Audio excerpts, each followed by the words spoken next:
আজি অম্বুবাচী মহাযজ্ঞৰ অন্তিমটো দিন দেশ বিদেশৰ পৰা অহা ভক্তৰ সেৱাত নিমজ্জিত বহু বেচৰকাৰী সংস্থা।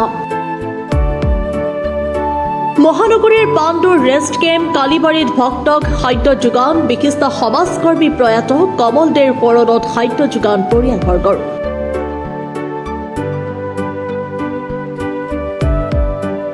দিনে নিশাই এইদৰে ভক্তৰ মাজত যোগান ধৰা হৈছে খাদ্য।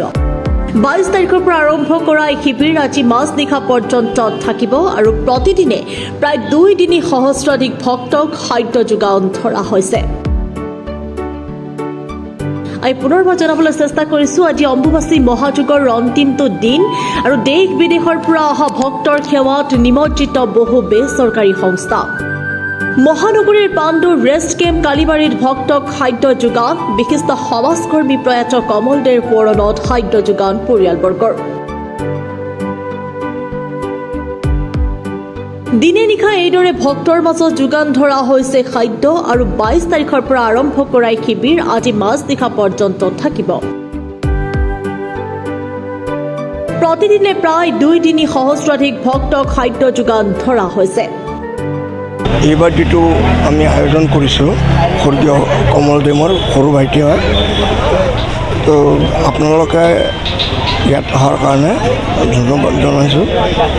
আৰু এইবেলি প্ৰথমবাৰ কৰিলোঁতো এটা আইডিয়া হ'ল, আৰু কমল থাকিলেতো আমাৰ একো চিন্তা নাছিল, এইবোৰ কৰিব নালাগিলে হয়।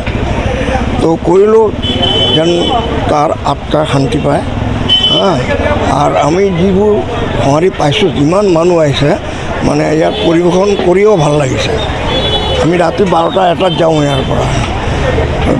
এইটো মানে মনততো দুখ আছে, সি থাকিলে আৰু মানে এইবোৰ কৰিব নালাগিলে হয়। আমি পৰ্টত থাকিলে হয়, পৰ্টত আমি কৰি থাকোঁ, আৰু মেনেজমেণ্টত স্বৰ্গীয় কমলদেৱ থাকে।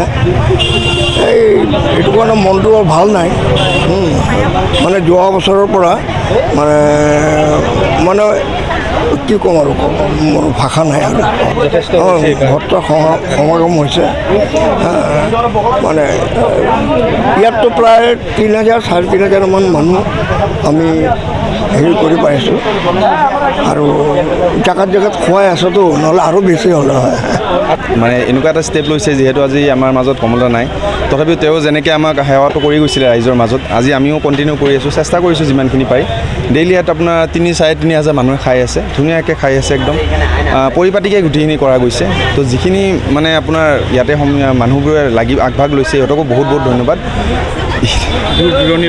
দূৰ দূৰণি হয়, ইয়াত বহুত দূৰ দূৰণিৰ পৰা লোকসকল আহিছে, যিহেতু অলপ যদি আমি সেৱা আগবঢ়াব পাৰোঁ, সিহঁতক গোটেইখিনিতো আমি কৰিব নোৱাৰিম, তথাপিও অলপ সেৱা আগবঢ়াইছোঁ আমি। খোৱাখিনি যিহেতু অলপ চেষ্টা কৰিছোঁ, সিহঁতে যাতে মানে কোনো এটা বস্তুৰ অভাৱ নাপায়, পানী খোৱা বস্তুখিনি আমি ডেইলি কণ্টিনিউ আমি 3 দিন ধৰি কৰি আছোঁ। আৰু আশা কৰিছোঁ মায়ে ওপৰৰ পৰা চাই আছে, সকলোৰে আশা কামনা পূৰণ কৰক।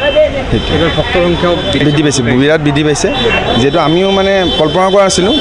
বিগত যোৱাবাৰতকৈ আপোনাৰ এইবাৰ বহুত বেছি আহিছে, তথাপিও আমি যিমান পাৰোঁ চেষ্টা কৰি যাই আছোঁ, যাতে কোনো উভতি নাযায়, যিমান পাৰি আমি ৰাতিলৈ থাকিব চেষ্টা কৰি আছোঁ।